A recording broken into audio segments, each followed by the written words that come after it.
Praise God, everybody. I just want to introduce Brandy. I've been working with her trying to get my documents, my life documents in order. Doing a great job. I think we'll get there pretty soon. But I just want to introduce her real quick to you. Now, Kia retired. I didn't know that was her name.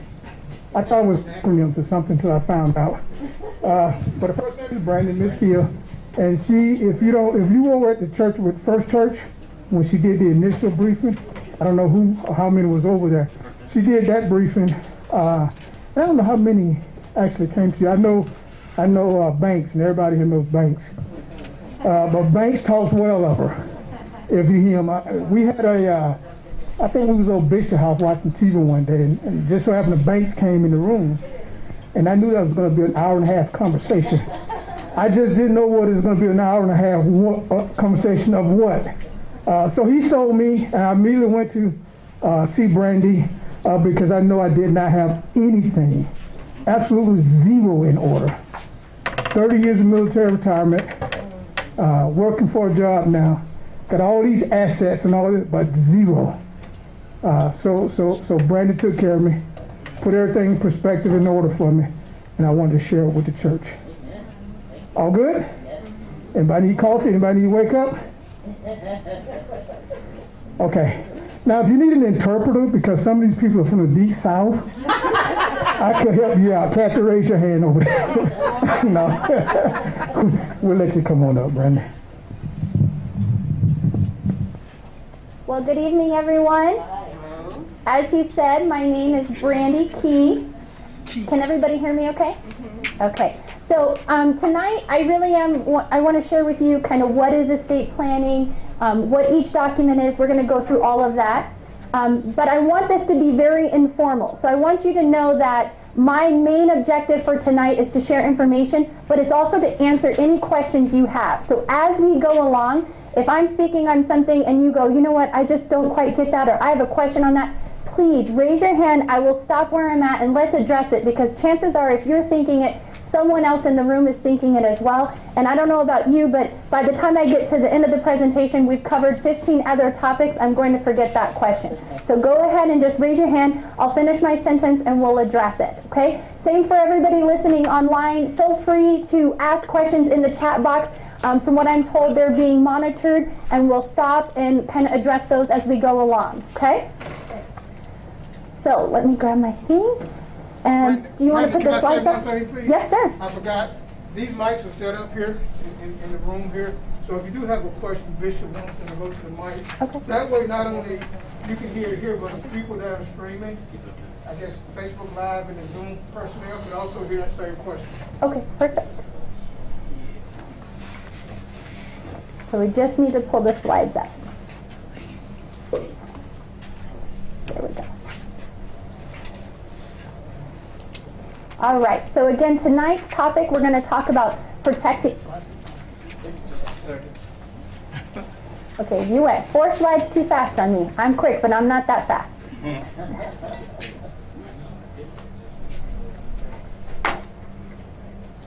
There we go. All right, so as he said, my company is Key Retirement Solutions.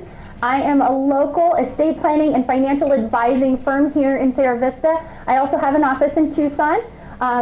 I go back and forth. I split my weeks. Tuesdays, Thursdays are in Tucson. Monday, Wednesday, Fridays, I'm here in Sierra Vista. I am a second generation estate planner. So what that means is my mother started me doing estate planning work when I was 12 years old. I kid you not. My mother got out the phone book. Now, any of you have ever done cold calling in your life, you know that phone book cold calling is the hardest form of cold calling there is. And my mother told me at 12 years old, every time you make an appointment, I will buy you a new pair of shoes. I have a very nice shoe collection. Thank you, Mother, right? So this is something that I have grown up around. This is something that I'm extremely passionate about. It's something that I believe in. I have a father who was a government employee. He spent most of his career overseas, and he suffers from extreme PTSD. My father was deemed incompetent, and they wanted to put him in a mental institution. Thank God my mother had done estate planning documents, and my father and my family was protected. So tonight, that's what we're going to talk about. We're going to talk about what legal documents do you need to have to protect you and your family, okay? So we're going to talk about the different types of estate planning documents. We're going to talk about what is a beneficiary. We're going to talk about some life insurance and the importance of that. And then at the end, I'm going to share with you 5 real-life examples of clients that I've dealt with and some of the mishaps and the mistakes that they've made so that you can try to avoid them, okay? So 60% of Americans do not have an estate plan. So 60% of Americans have not done anything. A will, a trust, a power of attorney, nothing, okay? The biggest thing is when we start talking about estate planning, it's often misunderstood. A lot of times people just assume that if I were to pass away, my family's going to get my estate. That is not always the case, okay? Oftentimes people are in the misconception, oh, well, I'm married, so if I get sick, my wife obviously is going to be able to take care of me, correct? And that, again, is a huge misconception. So tonight I really want to kind of bring to light some of those misconceptions and what it is you actually need to have to protect you, okay? Estate planning really can be summed up into one word. It's about decision making. At the end of the day, somebody is going to make these decisions. Now, for those that like to bury the head in the sand and say, I don't want to think about it, oftentimes people will say, well, that's kind of a morbid job that you have. I personally like to believe I love to be in control, okay? I want to be the one that says who gets what with my money and how they're going to get it. I do not want the courts to judge somebody who did not work hard for my hard-earned money to have any say-so over it, okay? So at the end of the day, the bottom line is if you do not wish to make these decisions, don't worry. The state of Arizona is perfectly happy to make these decisions for you, okay? So we all know this man, correct? Prince. He passed away, and 3 years after he passed away, his heirs had received nothing. Anybody want to guess why? He did not have a will. He had nothing in writing. So when he passed away, his estate is still tied up in probate court. Okay? So this is not something that only affects the everyday people or the wealthy. It affects all of us. Okay? So tonight we're going to talk about the 5 different estate planning documents. And anytime we talk about having a comprehensive estate plan, there's 5 different documents, and just like a piece of a puzzle, you want them to synergistically work together, okay? So at different times, different documents are going to come into play. Okay, that thing keeps popping up on here. I'm just going to exit out so that it'll keep working. Sorry, everyone.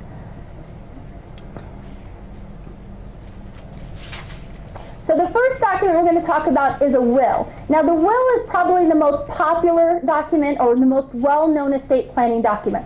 What most people don't know about a will is a will must be probated. Okay? So we always say that's an engraved invitation to the probate court. So things you should know about probate. Has anybody in the room gone through probate? Okay? So let's start there. Let's start talking about what does the probate process look like. Probate is a court hearing. You sit in front of the judge, and the judge has final determination over the assets. Okay, so in first process of probate, everything is frozen. Okay, until the judge releases the assets, everything is frozen and held in probate court. Now there's a process. The first thing that you're going to do is you're going to, through your will, you're going to appoint a personal representative. Okay, so you would say, this is the person that I trust to be the executor of my estate. This is the person that I want to handle my affairs and distribute assets to my heirs. Okay? During that time, your personal representative, the first thing they're going to do is they're going to make an itemized list of all of your assets. So Mr. and Mrs. Jones have passed away. Mr. and Mrs. Jones' house was worth $200,000. Their bank account was worth $50,000. His IRA was worth $200,000. All of that gets filed with the court and becomes a matter of public record. Okay? The second thing that your executor is going to do is they're going to put an ad in the newspaper. They're going to say, Mr. and Mrs. Jones have passed away. You have 6 months to present evidence that their estate owes you money. Come and collect. Otherwise, consider the debt forgiven. Okay? So again, we're opening ourselves up. One, we're making a complete inventory of all of our assets public record. And two, we're making ourselves vulnerable, right? Because we're putting an ad in the paper letting people know, hey, come and collect against the estate. So again, the personal representative is going to, after they've settled all of the expenses, so they're going to pay your last cell phone bill. A lot of people don't know this, but even after you die, guess what you're going to do one more time? You're going to pay taxes. Even once you're dead, you will still pay your taxes. That's right. So they're going to pay your last tax return. That's part of settling your estate, okay? They're going to pay your medical bills. They're going to close out all of those accounts. Once all of that is done and settled, then they will distribute the money to your heirs. Okay? So that's what the probate process looks like. The biggest problem with the probate process is wills are contestable. In fact, 1/3 of all wills are successfully contested. So that means 33% of the people who took time to create a will did not have their wishes upheld in court. Okay? However, there's times when people come to me, well, my Aunt Sally passed away and I did not have to deal with any of that. So there's always going to be exceptions to the process. So the first one and the most common one is Arizona is a community property state. So if you and your husband own your home as joint tenants with right of survivorship or as community property with right of survivorship, and Mr. and Mrs. Jones, Mr. Jones passes away, Mrs. Jones inherits the home without any probate.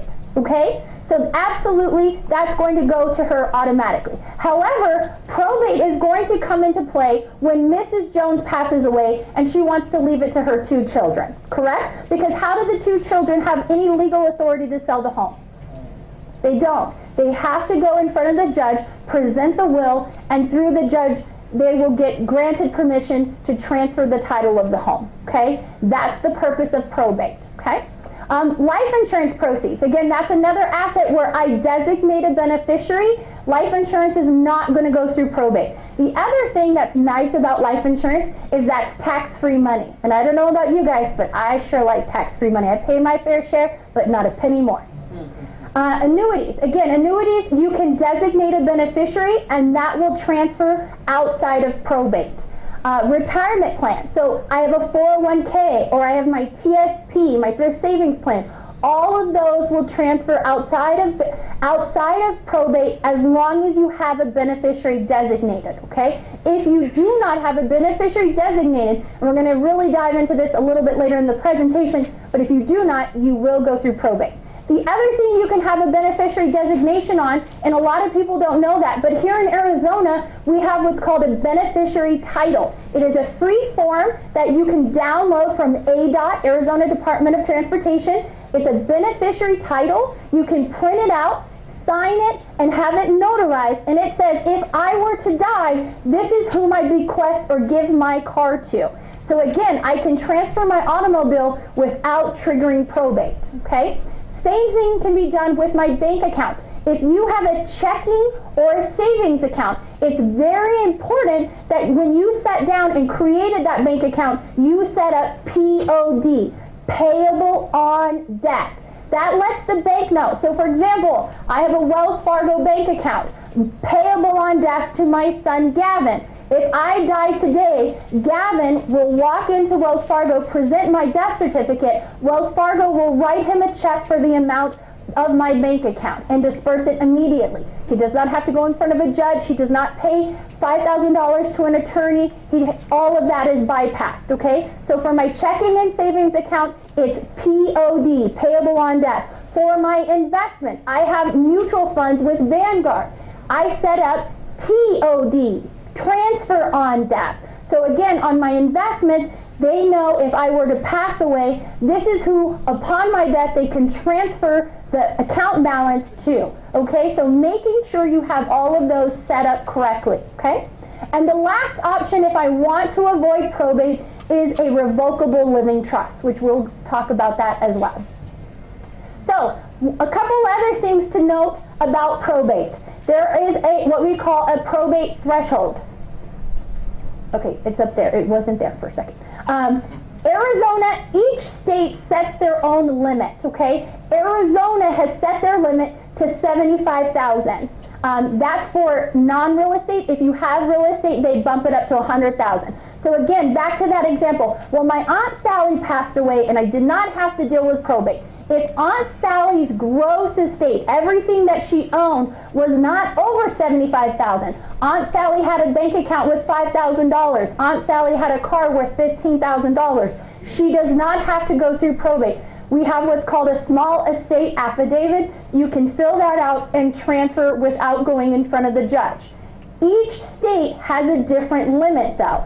For example, California, anybody want to guess what a California limit is? $2,000. They like their tax revenue, okay? They're broke, guys. They have to find a way to bring money in, right? Okay, so the reality is each state is different. Now let's go back to Mr. and Mrs. Jones. Mr. and Mrs. Jones have a house here in Arizona. Mr. and Mrs. Jones have a house, bless you, a house in California. Guess what Mr. and Mrs. Jones get to do? Go through probate twice in each state because they did not set up a beneficiary deed or have a revocable living trust. So if you have property in Arizona and you have a second home in Wisconsin because you like the cheese, I don't know, I like the cheese, you need to make sure that you've addressed each state and avoid probate. Otherwise, you're going to deal with not just one attorney, but 2 attorneys in each state. Probate is state specific. The other problem with probate is it's not a quick process, right? Anytime you're going through the courts, there's time limits set for each parameter. On average, probate is 2 years and 3 months. That's according to AARP. However, I can tell you in California, it's generally much longer. I have a client who's going on 4 years now of probate and still has not received a dime of the money, just the bills. The other thing with probate is it is a complicated process, so most people hire an attorney. Attorneys, for example, one of the attorneys that I work with on a daily basis, his starting fee for probate is $5,000. Okay? So again, making sure that you understand all of the process of probate. Okay? We all know this guy, right? Elvis Presley. Elvis Presley, when he passed away, had a $10 million estate. However, he had a will. He went through the probate process. At the end of probate, he had $2.7 million that was actually distributed to his heirs. 73% of his hard blue suede shoes money was lost to the probate process. Okay? This is an actual clipping from the Arizona Republic. This is an actual article that I found. This man is publicizing how to find real estate 30 to 50% below market value. Anybody want to guess what he's doing? He's going down to the courthouse, pulling a list of all the families in probate, going to the children and saying, I will pay you cash 30 to 50% below market value. I'll wait the 2 years on probate and buy the house from you today. So again, it's making you vulnerable to what? Predators. Okay? So when I start talking about the probate process, most people go, that is not what I thought was going to happen. That is not what I'm thinking I want to do. And they start looking at how can I avoid that. And so then they'll say, you know what, I got it, Brandy. I'm just going to put my kid's name on my house. I'm going to put my son's name on my bank account. That's it. I've got it. Boom. No problem. So that's called joint tenancy. How many of you, please raise your hand, think that this is a good idea? Right? Right? Okay, well good. You guys are a smart group. The answer is no, absolutely not. Because if you add your son to your bank account and your son goes through a divorce and that soon-to-be ex-wife or that daughter-in-law that you never liked anyway, guess what she's entitled to? She's entitled to 50% of your money. Because you put his name on that account, you declared that was his money. So now when they go through a divorce, she's entitled to 50% of his money. Okay? If your son gets in an automobile accident, if he messes up on his taxes and gets a tax lien, guess who it can come after and garnish and levy your bank account? Okay? So joint tenancy with someone other than your husband or your wife can be extremely dangerous. It makes you vulnerable in a whole nother avenue. So by avoiding one set of problems, you've opened yourself up to another one. Sorry, you guys, I'm so sorry. There's this message that keeps popping up and it makes this, yes ma'am. Okay, so in reference to this joint Microphone.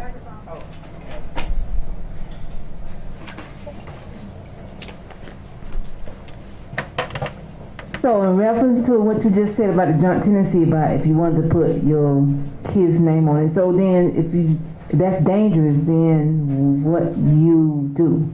Sure. So you want to have estate planning documents to protect you.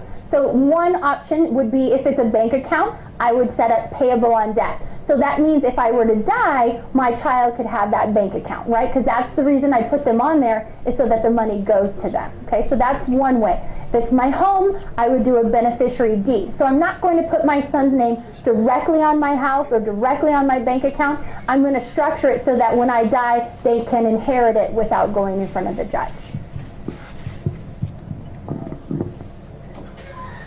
So one of the other things that I like to talk about is living probate. Have any of you heard of the word living probate?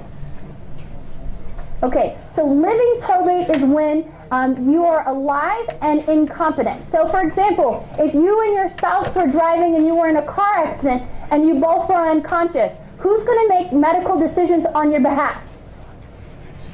Or what if you're single and you have a stroke? Who's going to make decisions for you? Or better yet, what if you had COVID and you're on a ventilator? Who's going to speak for you and say, this is what I want done? Okay?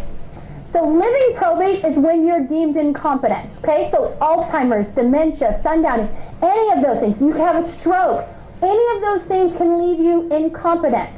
Okay? The sanctity of their marriage does not grant you permission to make medical decisions on your husband's behalf.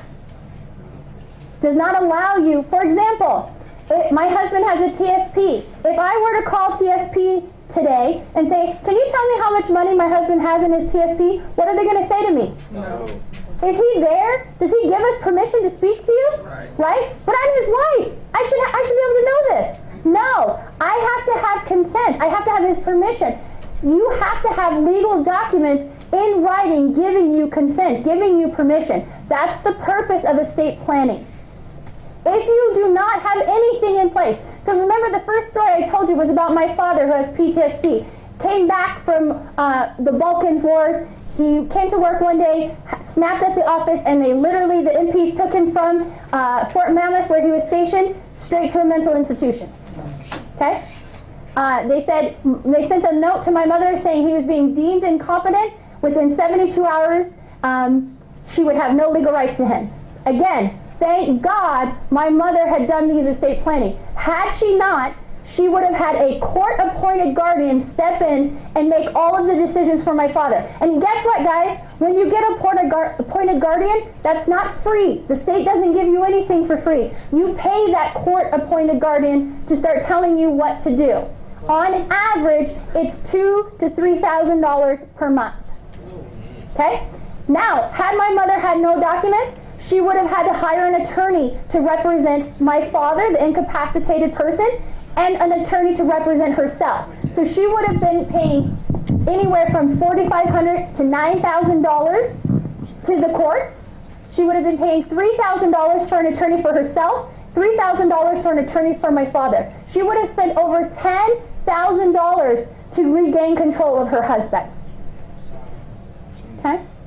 That's living probate. Again, we have to have the documents to protect us.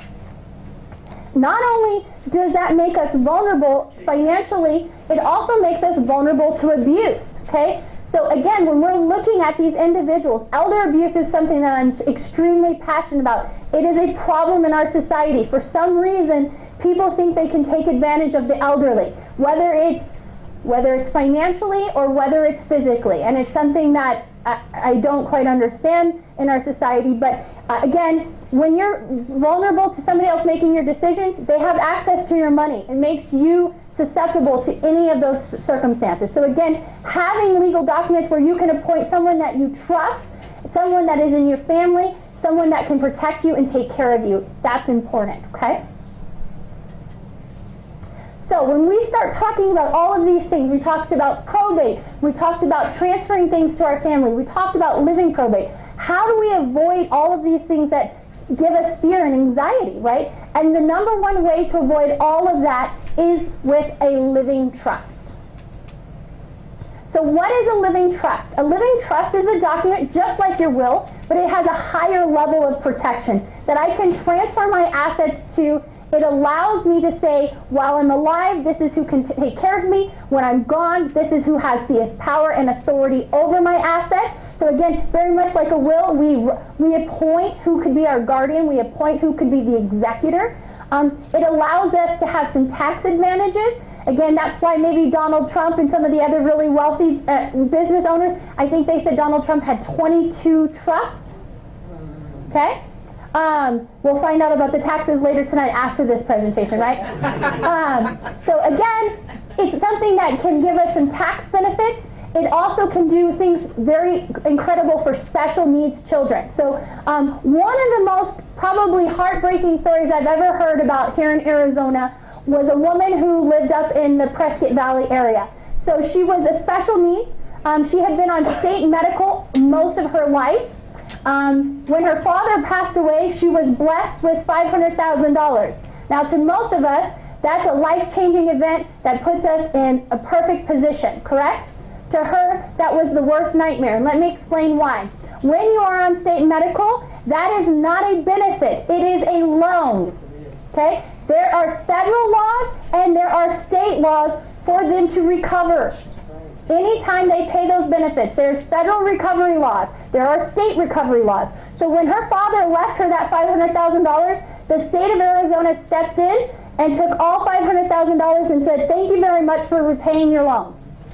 Every last penny. Now that seems like the saddest part of the story, but actually the saddest part of the story is when you're on state medical, you have to reapply annually. So when she went in to reapply, guess what the state of Arizona told her? You got $500,000. You are no longer eligible for your medical benefits. Okay? Had her father left her that $500,000 through a revocable living trust, it would have been protected and avoided all of that. Okay? So if you know somebody who has a special needs child, please send them to my office. I will do everything in my power to help that family and protect them. Okay? The last thing I want to hit on this is the... Okay, sorry, I clicked on you too many times. So the last thing I want to hit on this one is a trust is non-contestable. So a will, remember I told you, can be contested, can be challenged. A trust is non-contestable. In fact, we put a sentence in the trust that says if anybody tries to contest this, they can have $1. That includes my 2 boys. So if my 2 boys decide to be spoiled, rotten brats, which you know, I've been doing this long enough, I've seen a lot of brats. But I told my boys that if you 2 bicker and fight about anything that you're getting, you're going to forego that and you may have $1 and go on your merry way. Okay? So a trust is non-contestable. Okay? So, again, I'm going to take the time. I told you guys I like to be in control, okay? I can be a little bit of a control person. So, again, I want to know if I take the time to put it in writing, this is what I want done, it's going to get done. Okay? So, again, that's one of the advantages of a trust. So, for example, I want to show you how it works. I always say a trust is a basket, okay? The idea is that as I go through life, I'm holding my trust, my basket right here. I'm picking up my assets and I'm adding them to my basket, right? So I have my house. I have my second home in Phoenix, my investment property. I have my IRAs. I have my bank accounts. Everything I'm holding in my basket. If something happens to me, I can instantly, like that, transfer my assets. Everything goes through the basket instantly to my heirs. There is no 90-day freeze on my bank account. There is no 1.5-year probate process on my home. All of that is alleviated, it's bypassed, okay? And that's the advantage of a revocable living trust. It's an asset. I have full control over my basket. So if I decide, you know what, I don't want to live in this house anymore, I want to sell it and downsize, take it out of my basket, I get rid of it, I buy a new house, I put it back into my basket. And that's exactly how a revocable living trust works, okay? So revocable means I can go in and amend alter or change. So one of the things that I commonly see, I'm not blessed yet to get there, but I keep getting told that the grandkids are better than the kids. I just got to wait out my time. So a lot of times clients will come in and they'll say, you know what, I kind of like these kids, but I really like my grandkids. I want to add them to the trust. So because it's a revocable living document, I can go in and amend, alter, and change it at any time. I pray that I'm blessed enough to have daughter-in-laws that I like. I hear stories about them. I'm really scared. I don't know. My boys are only 16 and 13, so I got some time yet. But I tell you what, if I am fortunate enough to have a daughter-in-law, I hope and pray I can add her to the trust one day, right? If not, she's going to be on the do not inherit. All right. So in addition to the trust, we have to have two other documents to protect us, okay? The first one is going to be a durable power of attorney. Now, anytime you hear the word durable, that means a lifetime. So for those of you that have been in the military and you've gone down to JAG, you generally get what's called an immediate power of attorney that has an expiration date, usually 1 year or 2 years, depending on your deployment, okay? That is not a durable power of attorney. A durable power of attorney expires the day that you do, okay? So oftentimes I'll get a phone call, hi, my mother just passed away. Can you help me? Sure, absolutely. What did she have? Oh, I'm her power of attorney. I'm going to settle her estate. No, you have a dead document. That document died when she did. Okay? Power of attorneys are for power over the person while they're living. Okay? So the durable power of attorney for financial decisions says, I fell, I broke my hip, I'm in rehab, my mother, who's my power of attorney, can now go down to the bank, please pay my mortgage and my electric bill because I don't want to come home to spoiled milk. Okay? That's what a durable power of attorney does.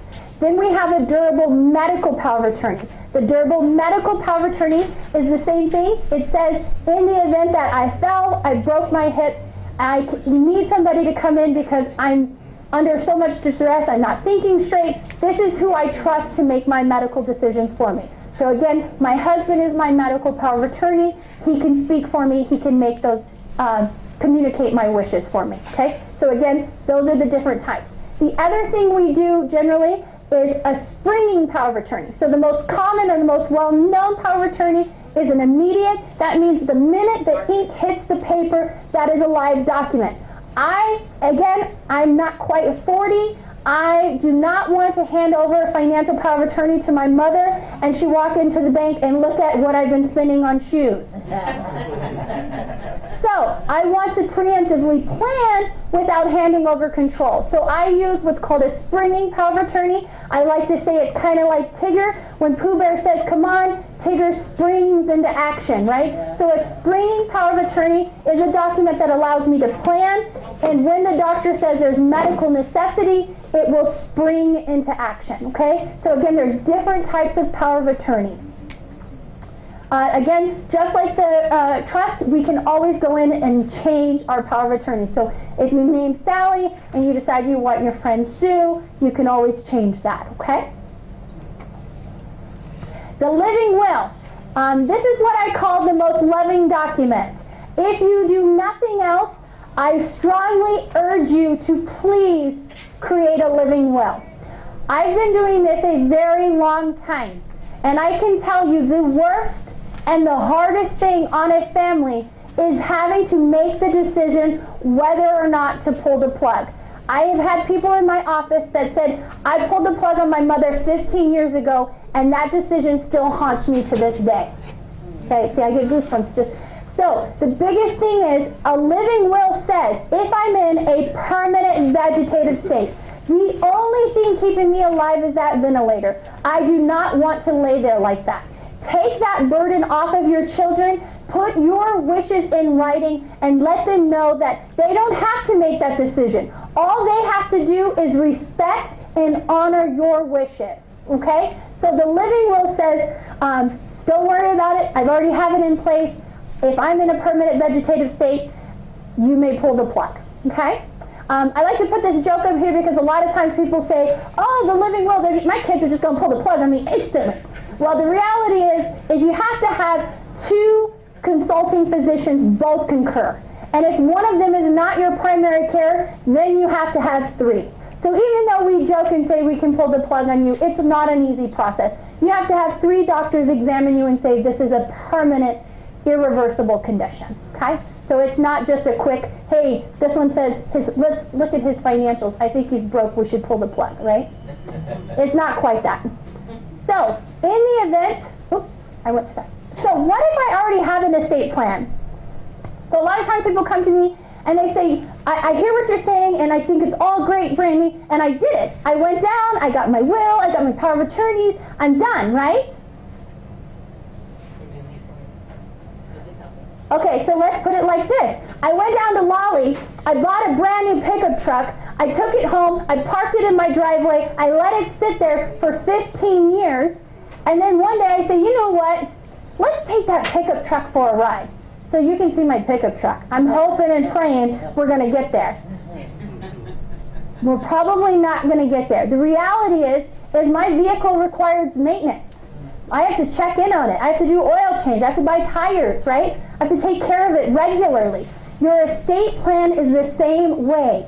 There's going to be laws that are passed that go in and completely alter how your documents need to be prepared. The biggest one is HIPAA. How many of you have heard the word HIPAA? Everybody in there should raise your hand. You've been to the doctor, you see HIPAA. All right, HIPAA is a federal law that says if you come in and sit down with me and have a consultation and disclose your financials to me, it is illegal for me to disclose that information to anyone without your consent. It's actually a $50,000 fine per offense. When you go to your doctor's office and they push that form in front of you and say, I need you to sign this new HIPAA release. Any of you know why you're signing that? Anybody know? It is. But the reason they're doing that is because it's illegal for them to disclose to your insurance company what they saw you for. And so therefore, you're signing that, giving them permission to disclose it to your insurance company so that they can bill and get paid. Okay? So that's that HIPAA law. So oftentimes people come to me and say, well, I did my documents in 1996. Wonderful. Have you updated them since 2004 when HIPAA was passed and it affects all of your documents? No, I didn't even know I had to do that. Well, now if you have a power of attorney that says, this is the person who can make decisions for me, but you do not have a HIPAA release, how effective is that power of attorney? I can't speak to them without a HIPAA release. Okay? So again, there's legal documents that get passed that impact your documents. So it's something that you can't just a one and done and put it on the bookshelf and call it a day. Okay? Boy, this thing does not. There's a button that keeps popping up and it blocks me from moving forward. Sorry. All right. So as we're talking about important things to take care of, life insurance is another one of those important things. My general rule of thumb is if anyone depends on you financially, you should have life insurance. Okay? I'm going to say that again because people like to become hard of hearing when we start talking about life insurance. If anyone depends on you financially, you should have life insurance. Amen. Amen. So what is life insurance? Life insurance is a contract that you can purchase to secure your replacement of income. Meaning, I just purchased a life insurance policy from Allstate. I work right next to Fran. Fran Ritchie owns an Allstate office here in town. And she said, you know, if you were to pass away, I bet your husband would struggle to replace your income. Okay? She said, how about this? For $17, I'll give you a policy that'll pay him $4,000 a month for 5 years if you die. So I went home and told my husband, here's the deal. You got 5 years to find a new wife if I die. Okay? Yeah. Yeah. Work on that one. You got 5 years to figure it out, buddy. Okay. So again, my idea is if my husband depends on me financially, I have an obligation to take care of my family through life insurance is the way to secure that. Okay? Because it's a lot easier to pay $17 than save $4,000 a month. Correct? So, when we start talking about life insurance, there's 3 different types of life insurance, and it's important that you understand the benefits of each. So, term is the most common, It's the most well-known, it's the most inexpensive, and it's exactly like it sounds. Term insurance is available during a term or a window. So for example, if I get a 10-year term policy, I have insurance during that 10-year window. If I die 10 years and 20 days, I don't have life insurance. Okay? So make sure when you're looking at the term that you're realistic with the term. There are 10-year terms, there are 20-year terms, there are 30-year terms, okay? So make sure you're not just purchasing a 10-year term and thinking, I got my life insurance taken care of, okay? Then we have what's called universal and whole life. Whole life is the oldest version of life insurance. It's probably one of the most well-known. And the cool thing about whole life insurance is if you live to 100 years old, they're going to send you a check on your birthday for the death benefit amount. Happy birthday to you! I don't know about y'all, but I hope and pray we get there. We all need checks in the mailbox, right? So again, whole life. So what they did is they took a blend of whole life and created a universal life. Universal life actually goes out to, I think, 132, I think it is now. So you got to wait even longer on universal life. But again, the idea is between universal and whole life, it's going to cover you for your whole life, okay? That's the design around it. The other intention, which we won't dive too much into, is the nice thing about having whole life or universal is you own that policy. So as you're paying in, part of what you're paying in goes into a savings account, okay? So for example, one of my clients came in and he wanted to retire, but his wife had ran up about $25,000 worth of credit cards and some different things, and he said, I want to retire, but I can't retire with this debt. We looked at his whole life policy. He had $58,000 just sitting in there. We pulled it out, paid off the debt, and he was able to retire. So unlike term is kind of like renting. Whole life or universal, you're owning the house. It's an asset we're growing and acquiring and building wealth. Okay? The most important reason why we want to talk about life insurance is we want to start understanding beneficiary designation. So when I have a life insurance policy, I can designate a primary beneficiary. That it means if I die, this is the first person I want the money to go to. Okay? So again, that's a primary beneficiary. Then I want to designate what's called a contingent beneficiary. Okay? A contingent beneficiary says, if the first person I picked isn't living, please pay it to the second person. So in my example, on my life insurance policy, the primary beneficiary is my husband. Well, generally, when I go on vacation, I make him come with me, right? Who wants to go on vacation by themselves? So if the plane goes down, chances are he and I are going to go together, right? So then my contingent beneficiary is my two boys until I get grandkids, right? So again, I want to make sure I have a first and a second, primary and contingent. Yes, ma'am?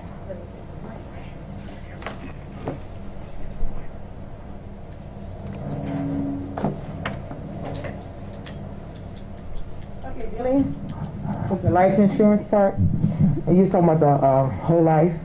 If a person passes away and they have that savings account, who gets the savings account? Does it go back to the insurance and the person just get the face value? No, it actually increases the death benefit. So when you have, let's say I have a $100,000 death benefit and then I have $40,000 in that cash value, now my death benefit is $140,000. If a person decides to take money out of that savings account, interest is charged on that money? So what you're talking about, there's two different ways to withdraw money. In one way, it's called a loan. There is interest charged. So for example, if I decide to take a loan against my policy, there's no taxes owed, it comes out, they are going to charge an interest for that, absolutely. Most companies today, you're looking at probably about anywhere between a 2.5% to 4% fee on average for that loan, okay? But here's the cool thing about it. That loan and that interest, you don't have to pay it. You have no obligation to pay it. They're going to take it off of the death benefit. So for example, I have some clients that we put some money into a cash value life insurance policy. she pulled out $45,000 for some long-term care expenses. She never paid a dime of that. Her kids, instead of getting $200,000, got $160 or $155 actually. Okay. So again, it's not an obligation to pay that interest, but they are going to charge a fee for that. However, if I have $45,000 just sitting in there and I withdraw it and I pull that money out, that there is no interest on that. It's only if I take a loan against the death benefit. Okay. Good question though. So mistakes. I want to share with you now 5 kind of real life examples. These are actual clients that I dealt with and what they went through. Okay. The biggest mistake number 1 is not understanding how your assets will pass upon your death. So, for example, I want to share with you the U.S. Supreme Court, which we're talking about them right now because we're looking at replacing a seat, right? But before, in 2009, this went all the way up to the U.S. Supreme Court. All 9 of them unanimously agreed. Okay, so this is a huge case precedent because all 9 of them almost never agree on anything. Okay? Kennedy versus DuPont. So Kennedy was divorced. In his divorce decree, his ex-wife waived all rights and entitlements to his retirement account. However, when Kennedy passed away, guess who received all $402,000? That's right, the ex-wife, because he never updated the beneficiary form. The beneficiary form trumps all other estate planning documents. All of them. It trumps the trust. It trumps the will. It trumps everything. So if you have a beneficiary designation, you need to make sure that it is one current, it is up to date, and it matches your wishes in your estate planning documents. Because it will go according to the beneficiary designation. Okay? I can tell you story after story after story of people who they got married and they left their mom and didn't update it to their wife. And believe it or not, the mom took the money and gave nothing to the daughter-in-law. And I'm like, you did that to your grandbabies even? Wow. So I'm telling you, make sure you update your beneficiary form. It is your obligation. No one else is going to do that for you. Okay? Mistake number 2 is failing to realize that wills can be changed and so can trusts. So Widow Lamar, I gotta tell you, this one has been about 8.5, 9 years, and it still just gets to me, guys. So Mr. and Mrs. Lamar were second marriage. No problem there. That's perfectly acceptable. Mr. Lamar said, if I die, I want to take care of my new wife. Absolutely. I respect that, of course. However, once my wife passes, I want everything I have to go to my boys. Okay, absolutely, sir. Yes, we will set it up that way. Mr. Lamar passes away. As soon as he passes, his boys start going, hey, my dad passed away. Where is my money? My dad said I'm the beneficiary. What's happening? Well, now that we're married, everything goes to me. Obviously, some words are exchanged that probably were not as kind as they should have been. And 2 weeks after he passed away, Mrs. Lamar calls me and says, that's it, I've had it with his boys, they get nothing. And there was nothing I could do. She had every legal right. So when you're creating these trusts or creating these documents, make sure you're using the right documents. Had I known, had I been able to this Brandy, talk to that Brandy, I would have said, please make the beneficiary section irrevocable. So when he dies, his wishes are still carried out. Okay? So making sure you use the right documents at the right time. Incorrectly beneficiary designation. So we want to talk about that.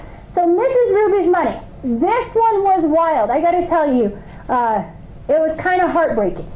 So I get a phone call from American Equity. American Equity is an investment firm that I've worked with since the beginning of my career. And they called me and said, Brandy, we have a lady that's in your town that has an account with a different advisor, but the advisor won't call her back. Would you go out and help this woman?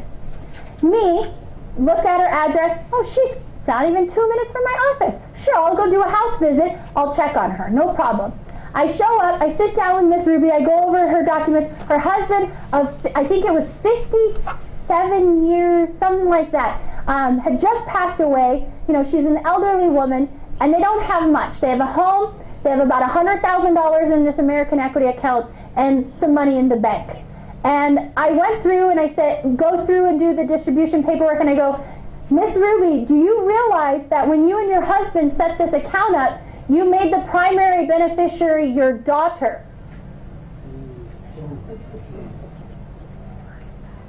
That's right. So not only did she just lose her husband, but she just lost her life savings. $100,000 was paid to her daughter. And legally there was nothing we could do. On a brighter note, I convinced the daughter to sign it and give it back. But that took some negotiating, okay? There was a minute, there was a pause, and she didn't know she was going to get her money back. Nobody wants to be in that position, okay? So Mrs. Ruby's money, all of that could have been avoided had they designated the right beneficiary. So again, making sure husband and wife came first. They may not always be our favorite, but they came first, right? So they are first beneficiary. Kids are contingent or secondary, okay? Mistake number 4, failure to update your beneficiary designation on your IRA. So again, another example. Fred passed away and he had no beneficiary designated on his IRA because he had named his deceased wife and he had no contingent. Or better yet, how many of you are federal employees that have logged on to TXP and read that if you do not designate a beneficiary, don't worry, we'll pay it to your estate? Have you guys seen that? Okay, let me tell you, that is the number one thing that makes my blood boil, like right now, the rage inside of me. If your IRA pays to your estate, you are going to pay taxes on every single dollar in that IRA. It is a way for them to generate tax revenue. It is the biggest cruelty to people I know. If you designate your spouse on your IRA, guess what they can do? They can inherit the IRA and pay no taxes. Again, remember, I'm all for paying my fair share, but you ain't getting a penny more out of me. Okay? So make sure you have a beneficiary designated, especially on your IRAs, on your 401ks, on your retirement accounts. Okay? Because leaving it to your estate is going to generate huge amounts of wealth for the state, for the federal government. You do not owe them that. Okay? Mistake number 5, losing control by adding someone to your bank account.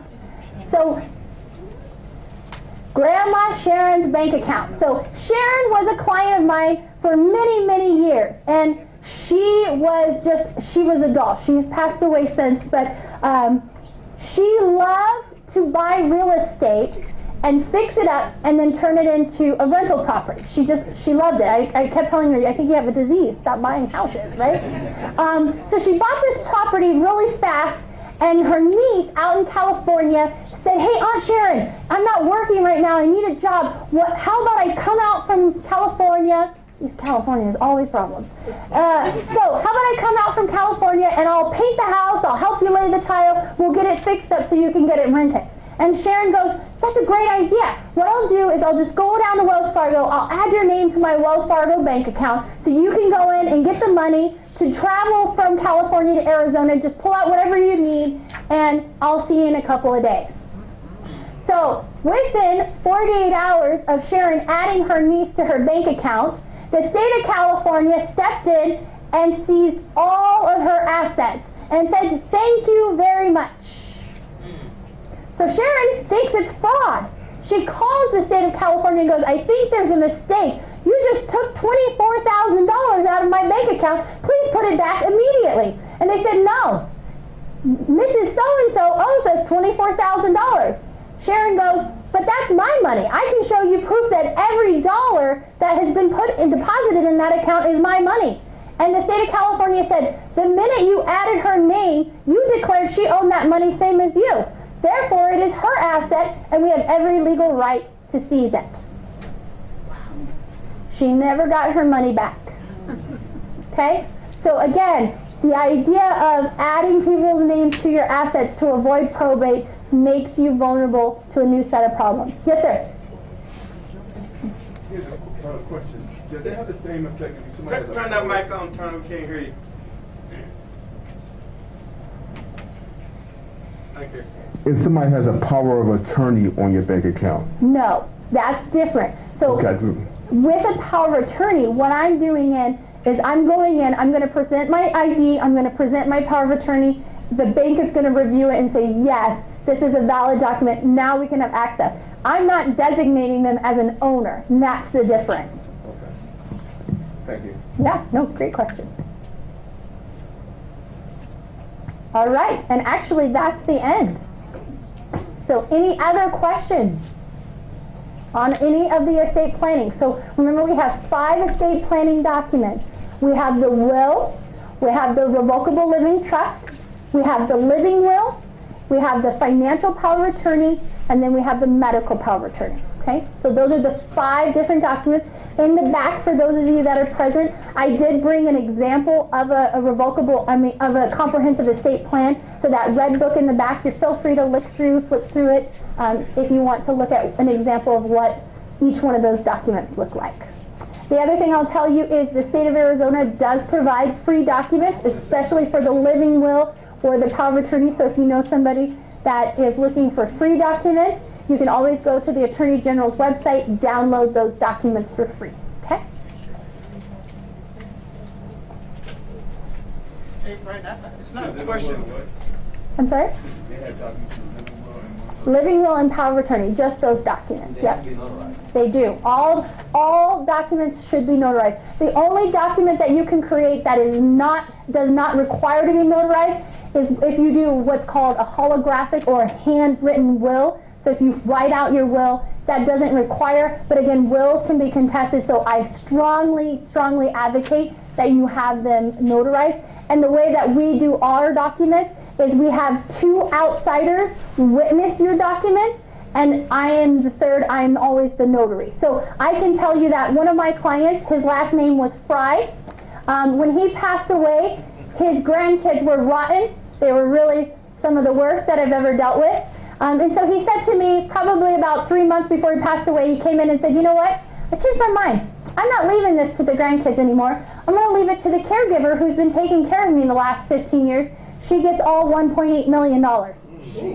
So when we start talking about that amount of money getting disinherited, you betcha those kids were angry and mad. They actually called the FBI. So I had the FBI come into my office and say I had a complaint filed that these documents were done fraudulently and that he was that he was incompetent and that the caregiver was abusing him. So they came in, they sat down, we reviewed the documents. Because there were 3 of us that had no vested interest, I cannot receive any money. The witnesses did not receive any money.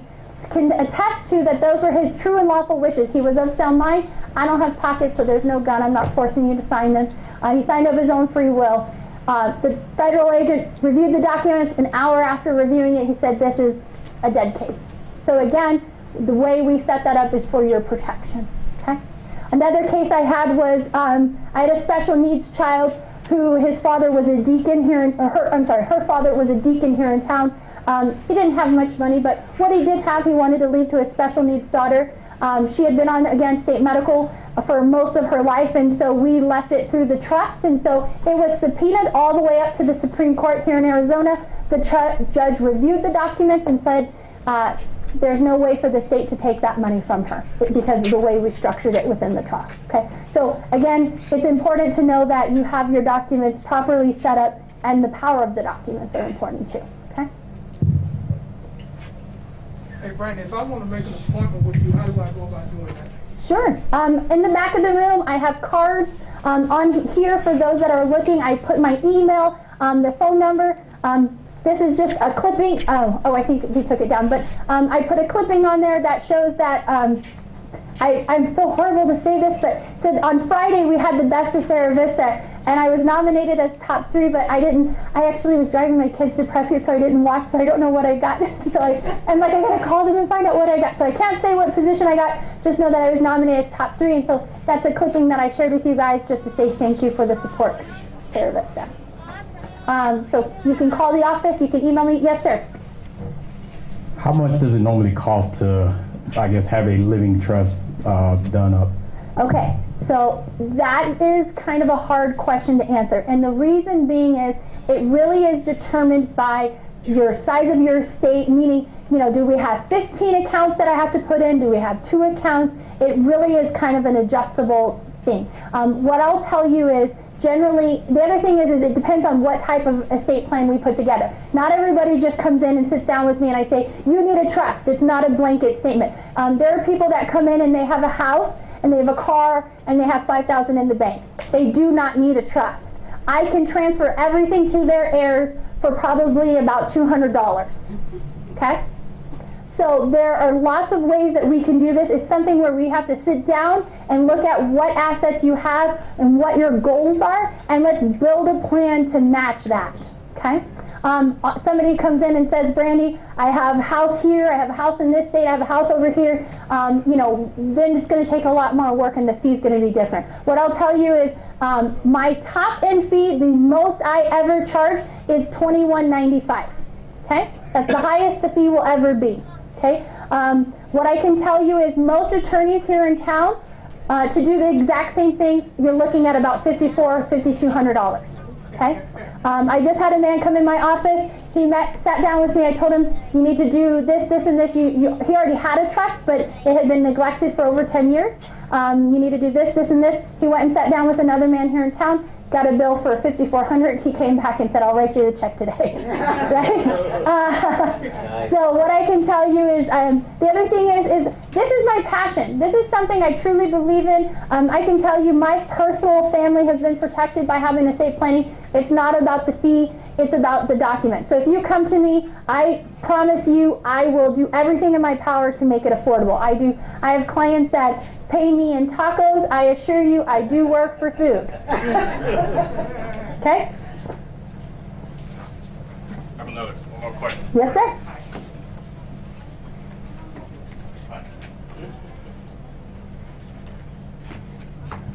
What if you have a family member, just say that's not in the state of Arizona? Could you help them with their estate or anything they have? Yep. So again, I offer free consultations. So the best thing to do, depending upon your estate and your state that you're in, is call the office, have a free consultation. If I can't help you, one of the few things that are state specific is deeds. Okay. So for example, I have clients who have properties in Washington and Texas. I cannot prepare a deed for Texas. You have to use an attorney in that state. That's required by law by each state. So again, it depends on what our goal and objective is. I do financial planning in addition to estate planning, and I'm licensed in Georgia, I'm licensed in California, I'm licensed in New Mexico, Nevada. So there's lots of different states that I am licensed to work in. So it just kind of depends on what we're trying to do. Absolutely. I have a quick question for you. So you talked about beneficiaries, and that you go on a trip with your husband, but I go on a trip with all of my family. Good. Mom, dad, my sister, my 2 kids, her niece. So I'm not. How do we go about beneficiaries when we travel together like Perfect. that? Andre. So we don't stay home a lot. That is true. He's gonna let you borrow his name. Yeah. So really, that's when we go back to the trust. Okay. So the unique thing about the trust is the trust says that everything I own. So in my example, everything I own goes to my husband. If my husband isn't living, then everything goes to my children. And then if my children aren't living, then it says where it goes after that. And so one of the added benefits of using a trust is I can have that, again, that power, that control. The other thing that I like about it is I have 2 boys that are minors. If I have a $800,000 life insurance policy that dumps out lump sum if I die. The last thing I want is to hand over $800,000 to a 16-year-old boy. So, in my trust, I put provisions in there that says my children cannot manage and have control over this money until they are 27 years old. So by me adding the trust, that's right, because trust me, I got a kid right now who's 21. You guys, I'm not even kidding. He was in my office the other day, and he wanted money out of the trust to buy a dirt bike, and I told him no. and I thought he was going to cry. Not even making this up. So that would be my child. And so I know the last thing I want to do is hand it over to them at 20 years old. Okay? So 27. The other benefit of that is if one of my kids were to be with me, it says where it can go. Okay? So it gives me that power, that control, but it also lets me know it's going to flow in the direction that I want it to. Great question. And I did not wear my watch. Are we okay on time? Or am I over? We're okay? Okay. All right. Well, I think that's it. Thank you guys very much for having me. I appreciate the opportunity to share with you. I hope and pray you all learned something. And if you guys think of anything, please feel free to call my office. Ask any questions. I'm happy to help in any way I can.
I got turned black.